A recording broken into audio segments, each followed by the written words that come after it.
तीन कृषि कानूनों के विरोध में दिल्ली बॉर्डर पर किसान आंदोलन जारी है। सरकार और किसान नेताओं के बीच बैठकें चल रही हैं। सबसे ज्यादा विवाद जिस विषय को लेकर हो रहा है वो है फसलों का न्यूनतम समर्थन मूल्य यानी कि एमएसपी। केंद्र सरकार एमएसपी का आश्वासन दे रही है, लेकिन किसान कह रहे हैं कि सरकार तीनों कानून वापस ले। किसानों का कहना है कि कानूनों में एमएसपी की लिखित गारंटी नहीं दी गई है। इस सबके बीच एक रिपोर्ट चर्चा में आई है। विपक्ष का कहना है कि जब प्रधानमंत्री नरेंद्र मोदी गुजरात के मुख्यमंत्री थे तब भारत सरकार को उन्होंने उपभोक्ता मामलों पर एक रिपोर्ट सौंपी थी।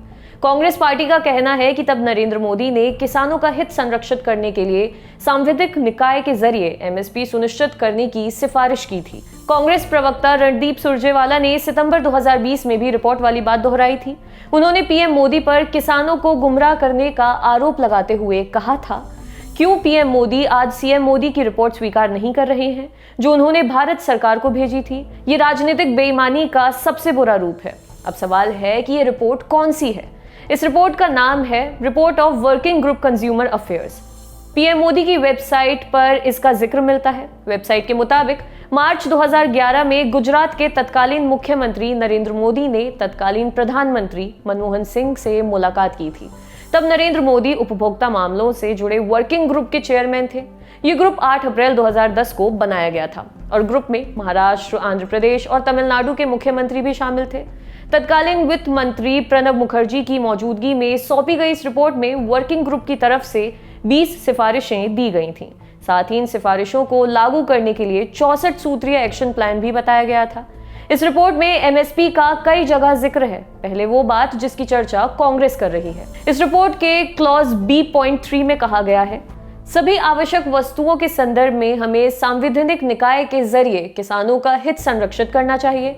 किसी भी किसान और व्यापारी के बीच लेन देन एमएसपी से नीचे नहीं होना चाहिए। रिपोर्ट में कहा गया है, जिन फसलों पर एमएसपी है उन फसलों की खरीद के लिए विश्वसनीय व्यवस्था बनाई जाए। एमएसपी के तहत खरीद के लिए एक विश्वसनीय संस्था होनी चाहिए। उदाहरण के लिए, अगर फूड कॉर्पोरेशन ऑफ इंडिया यानी कि एफसीआई जैसे केंद्रीय संस्थानों की पहुंच सीमित है तो स्टेट सिविल सप्लाई कॉर्पोरेशन और कोऑपरेटिव संस्थाओं को प्रोत्साहन देना चाहिए कि वो खरीद का काम संचालित करें।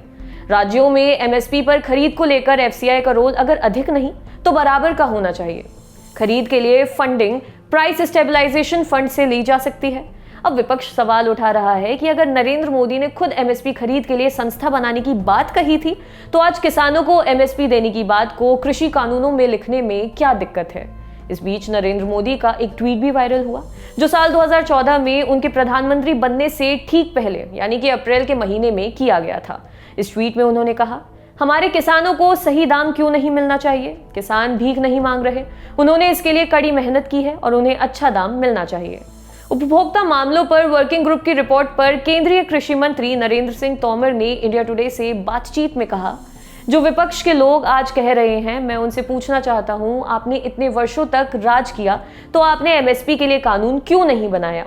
कुछ चीजें ऐसी होती हैं जो प्रशासकीय निर्णय के द्वारा की जाती हैं, हर चीज के लिए कानून नहीं बनाया जाता।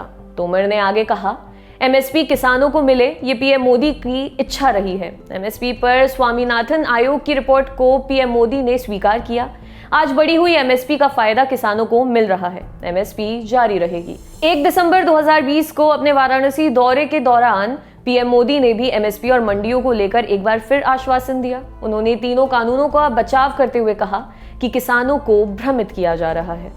अगर आप ये वीडियो फेसबुक पर देख रहे हैं तो हमारे पेज को लाइक करें और यूट्यूब पर देख रहे हैं तो हमारे चैनल को सब्सक्राइब करें। देखते रहिए दी लल्लन टॉक।